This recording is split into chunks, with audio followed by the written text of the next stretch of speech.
अस्सलाम वालेकुम dear students, कैसे आप सब। उम्मीद करती हूँ कि आप सब खैरियत से होंगे। स्टूडेंट्स, आज हम 10th फिजिक्स के चैप्टर नंबर 18 के एक इंतहाई इम्पोर्टेंट टॉपिक, एक इंतहाई इंटरेस्टिंग टॉपिक को स्टडी करने जा रहे हैं। और टॉपिक का टाइटल वही है जो कि हमारे चैप्टर का टाइटल है। और चैप्टर का टाइटल क्या है? चैप्टर का टाइटल है रेडियो एक्टिविटी।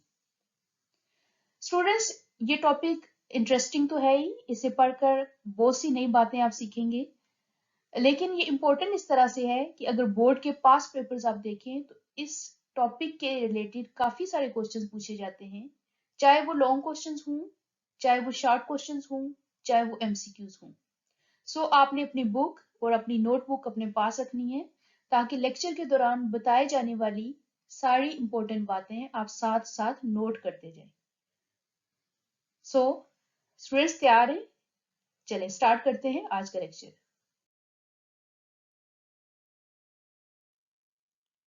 स्टूडेंट्स, आज के लेक्चर में हम इन डिटेल रेडियो एक्टिविटी को डिस्कस करेंगे। सबसे पहले हम रेडियो एक्टिविटी को डिफाइन करेंगे, यानी इसका इंट्रोडक्शन देखेंगे। देन हिस्ट्री में जाकर हम थोड़ा सा देखेंगे कि रेडियो एक्टिविटी टर्म का इस्तेमाल कब किया गया, रेडियो एक्टिविटी को कब डिस्कवर किया गया, रेडियो एक्टिविटी की डिस्कवरी में कौन से साइंटिस्ट इन्वॉल्व थे और डिफरेंट साइंटिस्ट की क्या एफर्ट्स थी। देन स्टूडेंट्स, एक एक्सपेरिमेंट की मदद से हम रेडियो एक्टिविटी को ऑब्जर्व करने की कोशिश करेंगे। सो स्टूडेंट्स, सबसे पहले हम रेडियो एक्टिविटी को डिफाइन कर लेते हैं। रेडियो एक्टिविटी बेसिकली एक न्यूक्लियर फिनोमेना है, यानी ये एक ऐसा प्रोसेस है जिसमें न्यूक्लियस में से रेडिएशंस निकल रही होती हैं। अब स्टूडेंट्स, क्या तमाम न्यूक्लियस रेडिएशंस का एमिशन करते हैं? नहीं स्टूडेंट्स, ऐसा नहीं है। कुछ न्यूक्लियस यानी कुछ न्यूक्लियस ऐसे होते हैं जो कि अनस्टेबल होते हैं और वो स्टेबिलिटी की तरफ आने के लिए अपनी एक्सेस एनर्जी को एमिट कर देते हैं in the form of radiations. और ऐसी रेडिएशंस को कहते हैं रेडियो एक्टिव रेडिएशंस। और इन न्यूक्लियाइज को कहते हैं रेडियो एक्टिव न्यूक्लियाइज। और इस प्रोसेस को कहते हैं रेडियो एक्टिविटी। अब स्टूडेंट्स, साइंटिस्ट ने एक्सपेरिमेंट्स किए और एक्सपेरिमेंट्स करने के बाद उन्हें पता चला कि मोस्टली वो न्यूक्लाई जिनका एटॉमिक नंबर 82 से ज्यादा होता है वो अनस्टेबल होते हैं और ऐसे न्यूक्लाइज में से ही रेडिएशंस का एमिशन होता है। अब स्टूडेंट्स, ये रेडिएशन जो कि अनस्टेबल न्यूक्लाइज में से निकलती हैं, ये इनविजिबल होती हैं, यानी इन्हें हम देख नहीं सकते। और मजीद रेडियो एक्टिविटी को अगर हम देखें तो रेडियो एक्टिविटी एक स्पॉन्टेनियस प्रोसेस है।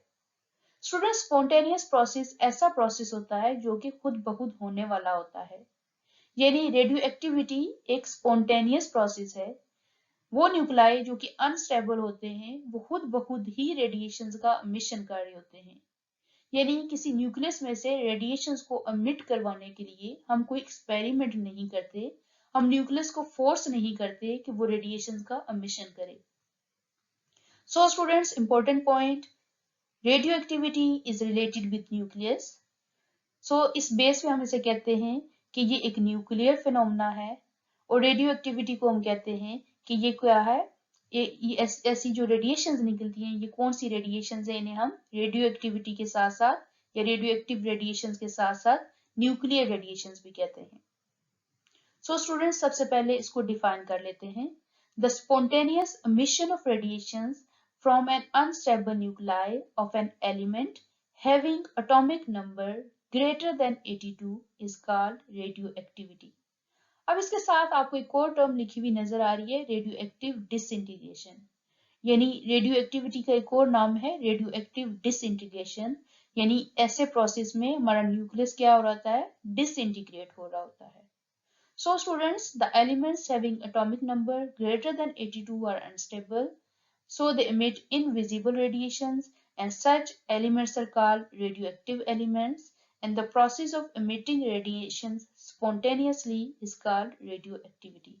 और इसकी एग्जांपल्स अगर देखें तो यूरेनियम 92-238, इसी तरह रेडियम 88-226, रेडॉन 86-222।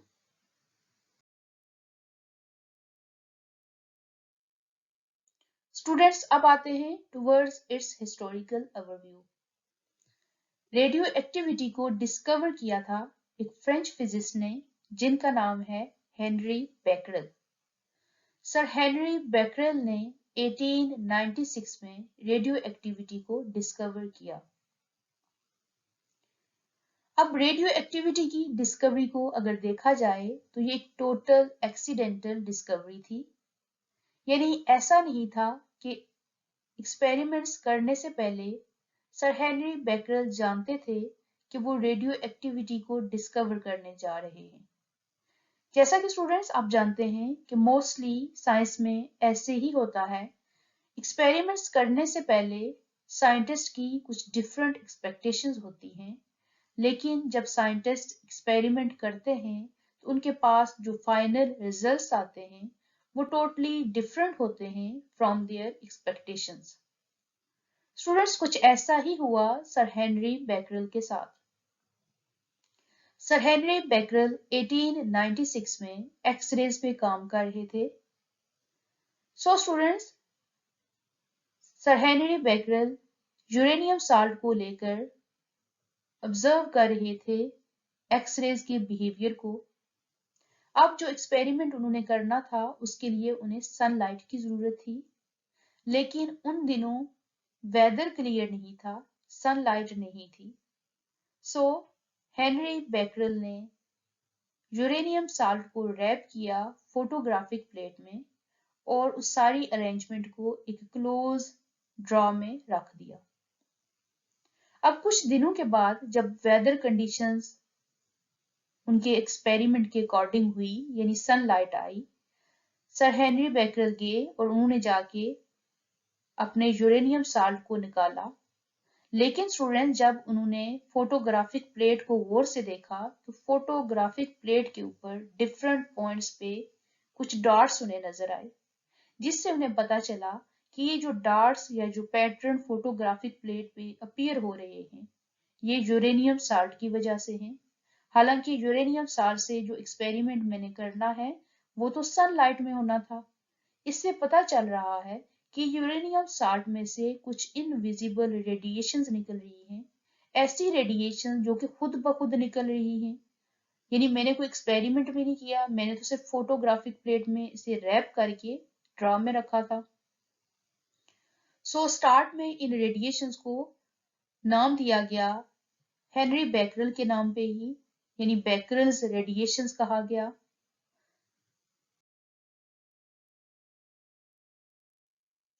स्टूडेंट्स स्टार्ट में इन रेडिएशंस को बेकरेल्स रेडिएशंस का नाम दिया गया, यानी सर हेनरी बेकरेल के नाम पर ही इन्हें बेकरेल्स रेडिएशंस कहा गया।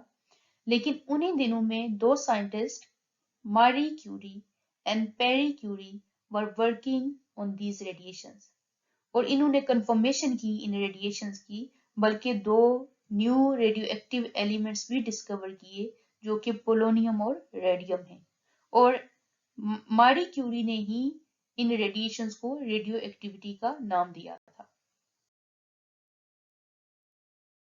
स्टूडेंट्स यहाँ अगर आप बेंडिंग ट्रैक्स देखें तो बीटा पार्टिकल्स की जो बेंडिंग है, ये जो ट्रैक है ये ज्यादा है as compare to alpha particles. यानी इन रेडिएशंस को हम बीटा कहते हैं, इनको अल्फा कहते हैं, और इनकी अगर ट्रैक्स को देखें तो ये इसकी बेंडिंग ज्यादा है एज कंपेयर टू दिस।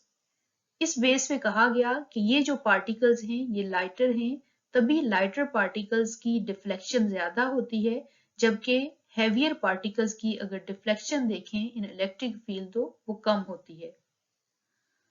मजीद जब इन पार्टिकल्स को, इन रेडिएशंस को स्टडी किया गया तो देखा गया कि ये जो रेडिएशंस हैं इनका बिहेवियर बिल्कुल वैसे ही है जैसा कि हीलियम न्यूक्लियाई हूं। सो इसी बेस पे इन रेडिएशंस को नाम दिया गया अल्फा रेडिएशंस का, जो कि बेसिकली हीलियम न्यूक्लियाई हैं। जबकि वो रेडिएशन जो कि पॉजिटिव प्लेट की तरफ बेंड हुई, इन्हें जब इन डेप्थ स्टडी किया गया तो देखा गया कि इनका बिहेवियर बिल्कुल वैसा ही है जैसा कि इलेक्ट्रॉन्स का हो। So the radiations that bent towards the positive plate were named as beta rays, जो कि बेसिकली क्या है, इलेक्ट्रॉन्स हैं। जबकि तीसरी रेडिएशन जो कि बिल्कुल सीधी गई उन पे कोई चार्ज नहीं है, सो ऐसी रेडिएशंस को नाम दिया गया high energy gamma rays.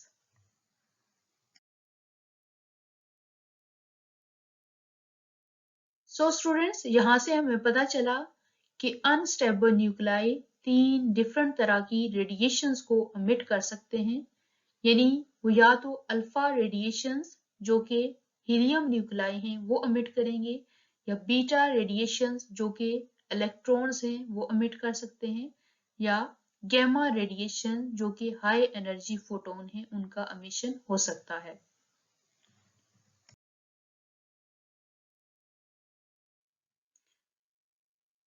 So students, 3 different types of radiation कौन सी हैं?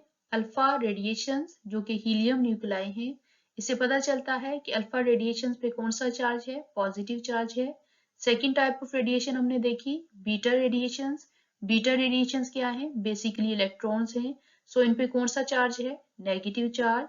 और थर्ड टाइप ऑफ रेडिएशन कौन सी हमने देखी, वो गैमा रे फोटॉन्स हैं, यानी इन पे चार्ज कौन सा होता है, न्यूट्रल होते हैं, इन पे कोई चार्ज नहीं होता। स्टूडेंट्स, अब आते हैं एक इंटरेस्टिंग इंफॉर्मेशन की तरफ। रेडियो एक्टिविटी, नॉर्मली हम जानते हैं कि ये radio active radiations harmful radiations होते हैं। इनके अगर हेल्थ के लिहाज से देखें तो काफी हार्मफुल इफेक्ट्स होते हैं, लेकिन स्टूडेंट्स यहाँ कुछ सोर्सेज ऐसे भी हैं जो कि स्लाइटली रेडियो एक्टिव हैं,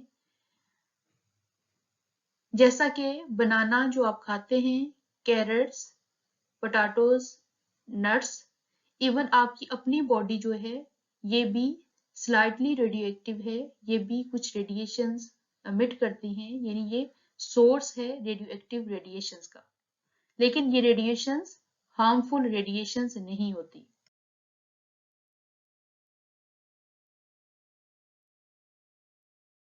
एक छोटे से टेस्ट की तरफ और 3 सिंपल से क्वेश्चन में पूछ रही हूँ। अभी जो हमने पढ़ा है उसी से related. Very first, radioactivity was discovered by and radioactivity was discovered in, and third one, the elements having atomic number greater than dash emit radiations। इन तीनों के आंसर्स आप मुझे कमेंट सेक्शन में बताएंगे। नेक्स्ट मिलेंगे इंशाल्लाह नेक्स्ट लेक्चर के साथ। टिल देन टेक केयर, अल्लाह हाफिज।